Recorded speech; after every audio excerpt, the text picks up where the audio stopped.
जय हिंद दोस्तों। अगर आप आईपीओ के लिए अप्लाई करते हो तो आपके लिए खुशखबरी है, क्योंकि ब्लैक बक का आईपीओ मार्केट में आ चुका है। कतई जहर आईपीओ है। आपको काफ़ी कुछ इस वीडियो में जानने के लिए मिलेगा। साथ ही आपको ये भी जानने के लिए मिलेगा आईपीओ में आप इन्वेस्ट करें या नहीं करें।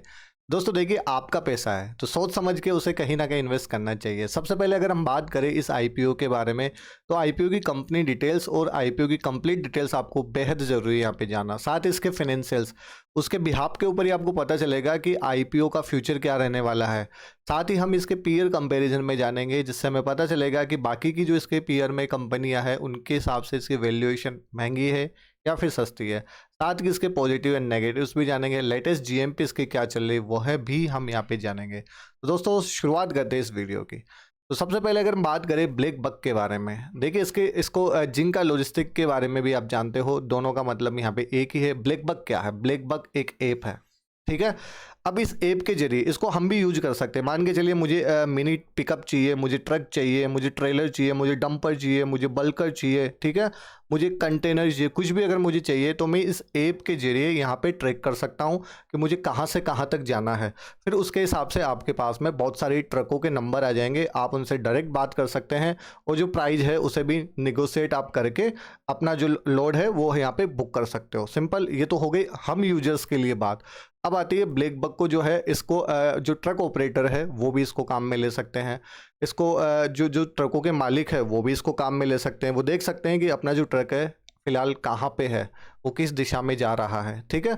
तो सारी इनको जो है इन्फॉर्मेशन इसके ज़रिए मिलती है। साथ ही जो ट्रक ऑपरेटर है उनको पेमेंट करने में भी आसानी रहती है, चाहे फ्यूलिंग का हो फिर वो चाहे टोलिंग का हो। साथ ही अगर हम यहाँ पे बात करें, अगर इनको यूज़ व्हीकल परचेज करने हैं तो उनके फाइनेंसिंग के लिए भी इनको हेल्प मिल जाती है। तो बेसिकली ये तो हो गया कंपनी का काम। अब ट्रक हमारे देश के लिए देखिए बेहद ज़्यादा ज़रूरी है, क्योंकि लोड अनलोड के लिए एक जगह से दूसरे जगह जाते हैं। काफ़ी कुछ ट्रांसपोर्टेशन है इन्हीं के माध्यम से होता है। तो बेसिकली सेक्टर तो जो है बहुत बढ़िया सेक्टर है, ठीक है, और डिमांडिंग सेक्टर है, इसमें किसी भी तरीके का कोई भी डाउट नहीं है। चलिए नेक्स्ट दोस्तों, अगर बात करें अब इसके आईपीओ के ऑब्जेक्टिव के बारे में कि आईपीओ जो है आखिर लाया क्यों जा रहा है। तो देखिए, ये कुछ तो फंडिंग करेंगे सेल्स एंड मार्केटिंग के अंदर, जिसका जो कॉस्ट रहेगा लगभग 200 करोड़ रहेगा। साथ ही क्या लोग करेंगे, अपना कैपिटल बेस बढ़ाएंगे, जिससे फ्यूचर जो है इनकी रिक्वायरमेंट वो कंप्लीट हो जाए। उसके लिए लगभग 140 करोड़ रुपए खर्च करेंगे। साथ ही प्रोडक्ट डेवलपमेंट के लिए 75 करोड़ करेंगे और बाकी जनरल कॉर्पोरेट पर्पज के लिए ये इसका यूज़ करने वाले हैं। सिंपल। नेक्स्ट दोस्तों, बात करें आईपीओ की डिटेल्स के बारे में, तो आईपीओ जो है 13 तारीख को जो है स्टार्ट हो जाएगा। लास्ट इसकी है 18 नवंबर इसकी लास्ट डेट है। वहीं अगर इसके इशू प्राइस की बात करें तो 259 रुपये से 273 रुपये पर शेयर इसका इशू प्राइस है। पीएसए एनएससी को लिस्टिंग होने वाला है। 10% से ज़्यादा रिटेल कोटा इसमें नहीं है।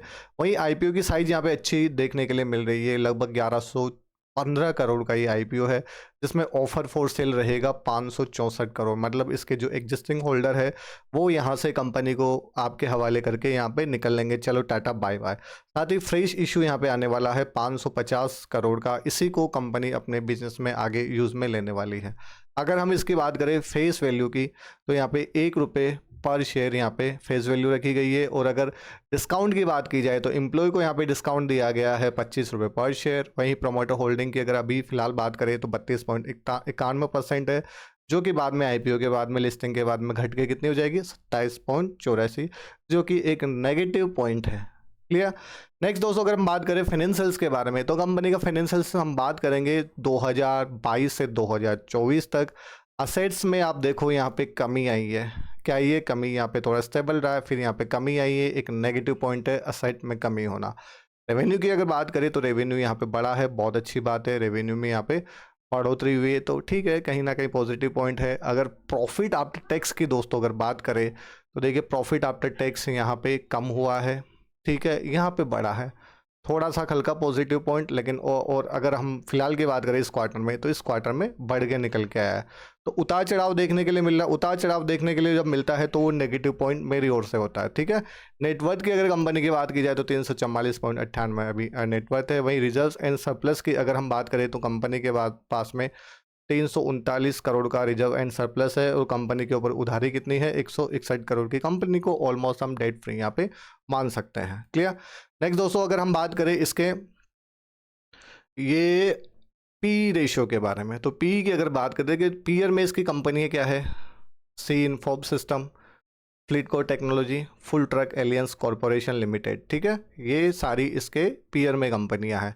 अगर इनकी पी की बात करें तो 804, 20 और 92 है। अब इसका पी यहाँ पे चूँकि नेगेटिव ग्रोथ है इसमें अर्निंग पर शेयर, तो अर्निंग पर शेयर के हिसाब से यहाँ पे पी भी नेगेटिव ही निकल के आने वाला है, तो उसका कोई यहाँ पे मतलब नहीं है। तो ओवरऑल हमें देखें तो पीयर के हिसाब से जो कंपनी है थोड़ी सी हमें नेगेटिव दिखाई दे रही है। फाइनेंशियल्स भी इसके कंपनी के अच्छे नहीं है, चूँकि स्टेबल नहीं है तो अच्छे नहीं है। अब देखिए अगर सेक्टर की बात करें तो सेक्टर तो बढ़िया है, सेक्टर में कोई दिक्कत वाली बात नहीं है, क्योंकि ये जो काम है वो हमेशा चलता रहेगा, ये काम हमेशा चलता रहेगा, इसमें कोई इशू नहीं है, ये बिल्कुल ग्रोइंग सेक्टर है अपने पास में। वहीं अगर बात करें बेसिकली नेगेटिव पॉइंट की, तो नेगेटिव पॉइंट यहाँ पे थोड़ा ये निकल के आ जाता है कि गवर्नमेंट जैसे चेंज होती है तो उनके किस हिसाब से ट्रांसपोर्टेशन के रूल एंड रेगुलेशन है, तो उस हिसाब से थोड़ा जो है इम्पेक्ट इसके ऊपर रह सकता है। बाकी ओवरऑल अगर ग्रे मार्केट की अगर डिमांड देखें तो ग्रे मार्केट में भी इसकी कोई अच्छी डिमांड यहाँ में नज़र नहीं आ रही है। फिलहाल इसकी लगभग 3% का लिस्टिंग गेन यहाँ पे बताया जा रहा है 273 के प्राइस पर सिर्फ 8 रुपये, जो कि अभी देखिए ग्रे मार्केट सिर्फ और सिर्फ हमारे पास में एक अनुमान होता है, इसके आसपास ही हमें जनरली अगर देखें तो लिस्टिंग होती हुई मिलती, कभी अच्छी लिस्टिंग देखने के लिए मिलती है, कभी डाउन लिस्टिंग देखने के लिए मिलती है, हो सकता है कभी बिल्कुल इसके नियर बाई ही हमें लिस्टिंग देखने के लिए मिलती है। क्लियर। तो ग्रे मार्केट में भी इसकी खासी डिमांड यहाँ पे नहीं है। तो देखिए फाइनेंशियल्स कंपनी के हमें नेगेटिव पॉइंट दे रहे हैं, ग्रे मार्केट में इसकी डिमांड वो भी हमें नेगेटिव पॉइंट दे रही है। तो जब ये सब हमें अगर नेगेटिव नज़र आ रहा है, देखिए सेक्टर अच्छा है, सेक्टर में कोई मुझे ऐसा कोई इशू लगा नहीं, लॉन्ग टर्म के हिसाब से हो सकता है मैं थोड़ा सा यहाँ पे ध्यान दे लूँ, लेकिन जब मैं प्रोमोटर होल्डिंग की बात कर रहा हूँ तो वो यहाँ पे दिन ब दिन कम होती जा रही है, जो मुझे एक बहुत बड़ा नेगेटिव पॉइंट लग रहा है। और इन नेगेटिव पॉइंट्स को देखते हुए मैं तो देखिए पर्सनली इस आईपीओ के लिए अप्लाई नहीं करूंगा, और मेरी ओर से आपके लिए कोई भी रिकमेंडेशन नहीं है। जो भी मैंने फैक्ट्स अगर आपको यहाँ पे बताए उनके बेसिस के ऊपर आप अपना डिसीजन खुद ले, और या अदरवाइज किसी फाइनेंशियल एडवाइजर से अपनी एडवाइस ले, उसके बाद में ही फाइनल डिसीजन ले। तो दोस्तों आप इस आईपीओ के लिए क्या करने वाले हो, क्या आप इस आईपीओ के लिए अप्लाई करने वाले हो या नहीं, प्लीज़ कमेंट करके ज़रूर बताना। और अगर आपको इस वीडियो से हेल्प मिलनी हो तो प्लीज़ चैनल को सब्सक्राइब करें, एक प्यारा सा कमेंट करें। अगर आप इस आईपीओ के लिए अप्लाई करते हो और आईपीओ अगर आपको अलॉट होता है तो कैफिन टेक्नोलॉजीज लिमिटेड के ऊपर आप इसका अलॉटमेंट चेक कर सकते हो, ठीक है। यहाँ पे आपको पता चल जाएगा जब भी आईपीओ अलॉटमेंट की डेट आएगी कि आपको ये आईपीओ अलॉट हुआ या नहीं हुआ। उम्मीद करता हूँ दोस्तों आपके लिए ये इन्फॉर्मेशन यूजफुल रही होगी। Have a good day.